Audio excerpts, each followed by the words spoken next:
Hello and welcome everyone. स्वागत है आपका जिज्ञासा में।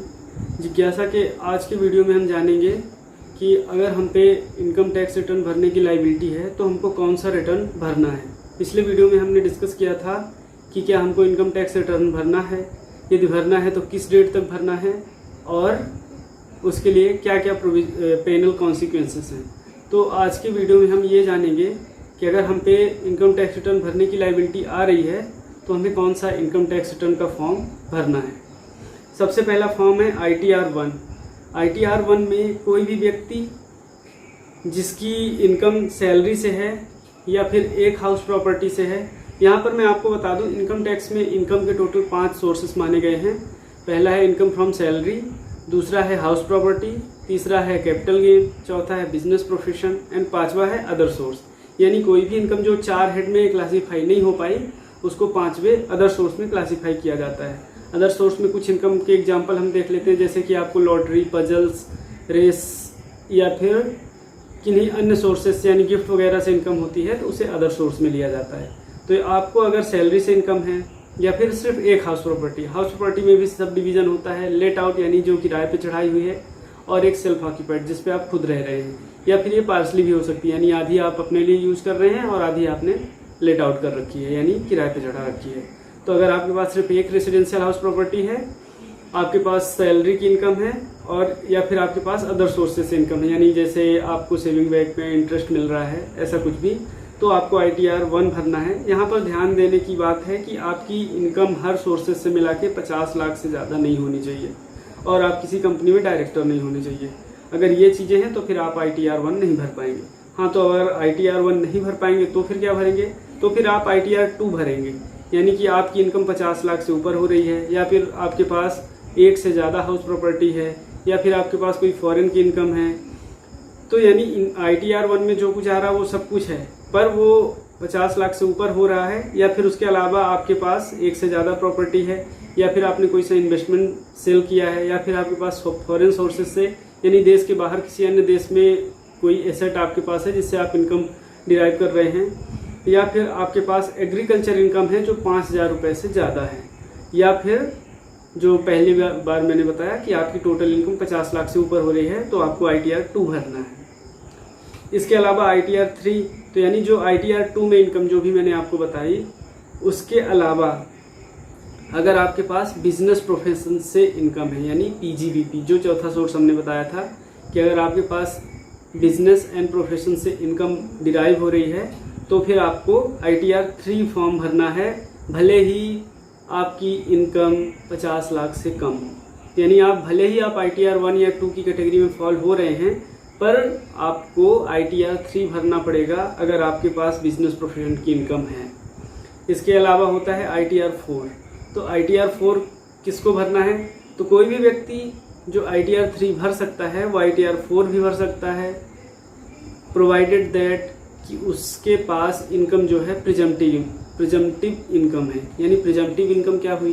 तो देखिए, PGBP यानी profit and gains from business and profession में कुछ ऐसे प्रोफेशन और बिजनेस हैं जिनको क्लासिफाई किया गया है प्रिजम्पटिव टैक्सेशन में, यानी कि वहाँ पर आपको एक रेशियो बता दिया गया है कि जैसे 8% या 6%, प्रोफेशनल्स के लिए 50% और गाड़ी वाहन चलाने वालों के लिए पर व्हीकल के हिसाब से लिमिट बताई गई है कि अगर आप इतनी इनकम बताते हैं और आपका टर्नओवर 2 करोड़ या फिर रिसीट 50 लाख से ऊपर नहीं है तो आप प्रिजम्पटिव टैक्सेशन का बेनिफिट ले सकते हैं। उस केस में आपको ITR-4 फाइल करना होगा, यानी ITR-1 वाली सारी इनकम है, उसके अलावा प्रिजम्पटिव टैक्सेशन की इनकम है तो आपको ITR-4 भरना है। उसके अलावा 3 और फॉर्म होते हैं, ITR-5, ITR-6 और ITR-7। तो ITR-5 किन को फाइल करना है? तो देखिए, इररिस्पेक्टिव आप अभी तक के हमने जो भी ITR बताए उन सबको आप भूल जाइए। इधर जो है यानी आपके पास कोई पार्टनरशिप फर्म है, यानी कोई पार्टनरशिप फर्म है, उसमें लिमिटेड लायबिलिटी पार्टनरशिप भी हम भी शामिल है। उसके अलावा एसोसिएशन ऑफ पर्सनस हैं, लोकल अथॉरिटीज़ हैं, बॉडी ऑफ इंडिविजुअल हैं, या फिर कोई और भी आर्टिफिशियल जुडिशियल पर्सन है तो उनको ITR-5 फाइल करना है, भले उनके पास इनकम कहीं से भी आ रही हो।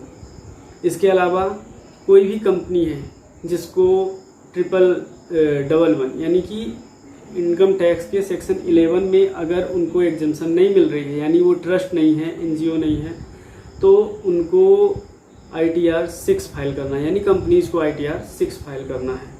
ITR 7 किनको फाइल करना है? तो कोई भी बॉडी जैसे कि पॉलिटिकल पार्टी है, ट्रस्ट है, बिजनेस ट्रस्ट है, यूनिवर्सिटीज़ हैं, यानी कि जिनकी इनकम, जिनके लिए 139 4A 4B 4C 4D 4E या 4F में जिनको रिटर्न फाइल करना है, उनके लिए ITR 7 बताया गया है। तो ये सारी चीज़ें थी जिनको, ये 7 फॉर्म्स हैं इनकम टैक्स में जिनको पर्सन वाइज फाइल करने की आवश्यकता होती है। जिनके पास जिस तरह की इनकम हो, जो जिस कैटेगरी में फॉल हो रहा हो, उसके लिए वही रिटर्न फॉर्म फाइल करना है।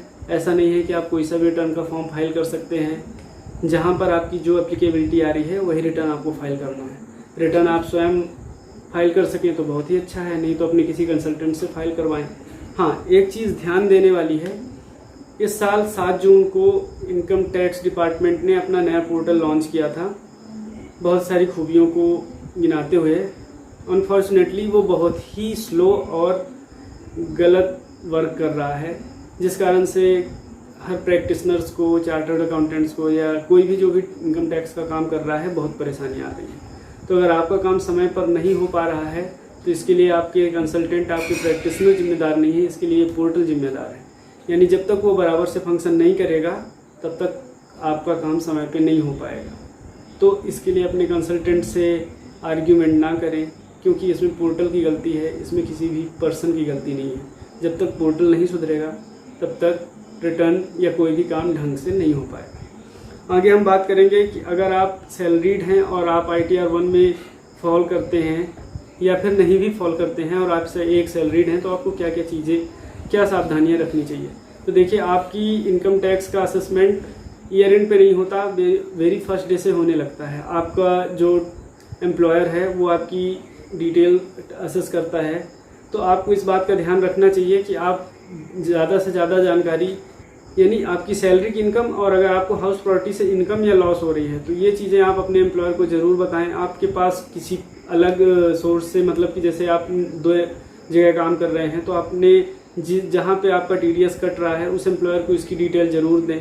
उसके अलावा आपने कोई इन्वेस्टमेंट कर रखे हैं जिनका आपको ATC में डिडक्शन मिल सकता है, उस चीज़ की भी जानकारी आप अपने एम्प्लॉयर को देंगे तो उस हिसाब से वो आपका TDS डिडक्ट करेंगे या नहीं करेंगे, जो भी लाइबिलिटी होगी। आपको कोई अरियर या एडवांस ऑफ सैलरी मिल रहा है तो उस चीज़ का डिटेल उनको ज़रूर बताएं। इसलिए ऐसा, क्योंकि अगर आप अपनी डिटेल अपने एम्प्लॉयर से शेयर करते हैं तो आपके फॉर्म 16 में उन चीज़ों को रिफ्लेक्ट करेंगे, जिससे आपको रिफंड या कोई भी डिटेल लेने में, क्योंकि आपका फॉर्म 16 पोर्टल से सीधे लिंक होता है, तो आप जितनी ज़्यादा डिटेल्स, आपको 2 ही सोर्सेज की इनकम उनको अकाउंटेबल करनी होती है, एक तो आपकी सैलरी और दूसरा हाउस प्रॉपर्टी। और उसके अलावा आपके जो चैप्टर 6A में जो डिडक्शन है उन चीज़ों के लिए वो अकाउंटेबल है। उसके अलावा कैपिटल गेन, बिजनेस प्रोफेशन या अदर सोर्स के लिए आप उनको नहीं बताएंगे तो वो कोई बात नहीं है। उन पर 2 चीज़ों को आप ज़रूर ध्यान दें। अगर आपके पास सैलरी में कोई डिडक्शंस हैं, आपके पास चैप्टर 6 में, यानी आपने LIC, FD 5 साल की, ATD, इन सब में कोई डिडक्शन कर रखा है तो इसकी डिटेल अपने एम्प्लॉयर को ज़रूर दें। उसके अलावा आपकी कोई अरियर या एडवांस सैलरी है तो उसकी डिटेल भी अपने एम्प्लॉयर को दें, ताकि वो आपकी डिटेल्स को बराबर फाइल कर सके। क्योंकि जब ये चीज़ें आपके फॉर्म 16 में नहीं दिखती हैं तो जब आप रिटर्न में उसको एडिशनली फाइल करते हैं तो कई बार ऐसा होता है कि वो चीज़ें डिसअलाउ कर दी जाती हैं और आपको रेक्टिफिकेशन या अगर वो डिमांड जनरेट करते हैं तो उस पर रिस्पॉन्स सबमिट करना होता है। तो इन सारी असुविधाओं से बचने के लिए छोटी छोटी बारीकियों पर ध्यान दें और अपना रिटर्न सहजता से फाइल करें। हमारे अगले वीडियो में हम डिप्रिसिएबल एसेट, कैपिटल गेन, इन सब से जुड़ी हुई बातों पे चर्चा करेंगे, तो बने रहिए हमारे साथ। धन्यवाद।